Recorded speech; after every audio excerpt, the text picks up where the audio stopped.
As part of my series on using your home preserved food, today I'm going to be showing you one way you can use your home canned pumpkin and your home canned squash.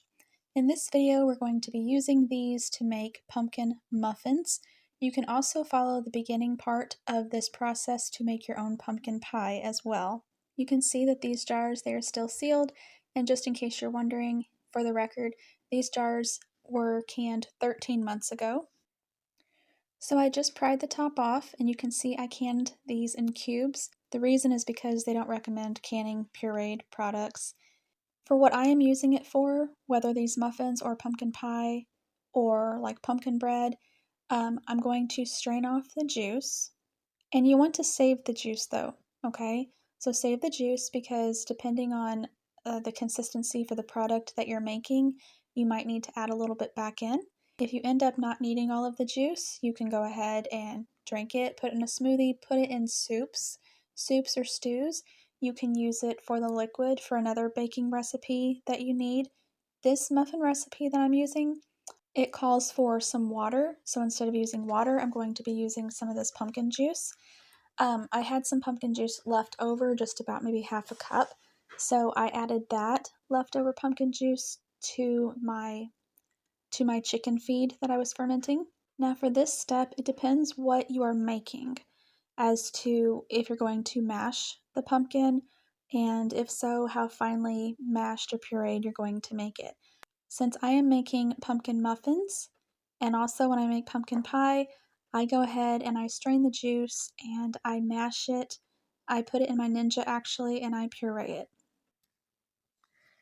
So here's what it looks like when it is all pureed. And this Ninja cup right here, remember this was the pumpkin, so this is what it looks like. It's all nice, velvety, creamy, rich. You can use this in place of store-bought canned pumpkin. I'm just measuring it out here. Also, you can puree any vegetable like this. Just soften it and then puree it. It makes good baby food too. Okay, so here's our 1 cup of pureed pumpkin, putting it in the bowl. Now we're going to go ahead and do the same thing with our butterbush squash.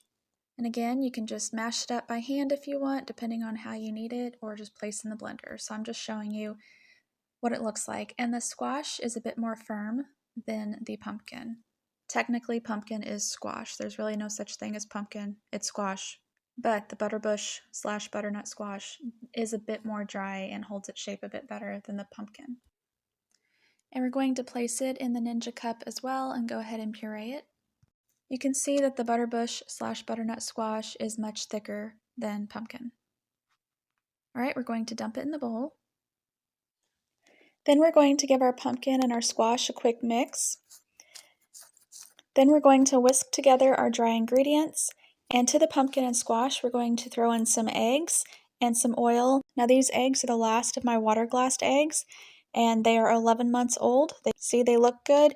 And to learn more about water glassed eggs, you can see a link in the description box below. Now we're going to whisk our wet ingredients into our dry ingredients. Then we will scoop the runny batter into our prepared muffin pans. And to prepare my muffin pans, I just sprayed them down with some extra virgin olive oil and then dusted with some flour. By doing that, there's no sticking. So again, I just poured the runny batter into my prepared muffin pans, baked in the oven, and then when they are finished baking, I like to just take a fork and kind of pop them out a little bit sideways out of the pan. Then I place them on a cooling rack.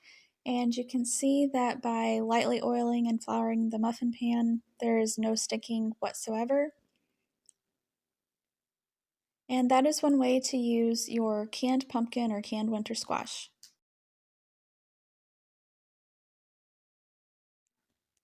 Thanks for watching.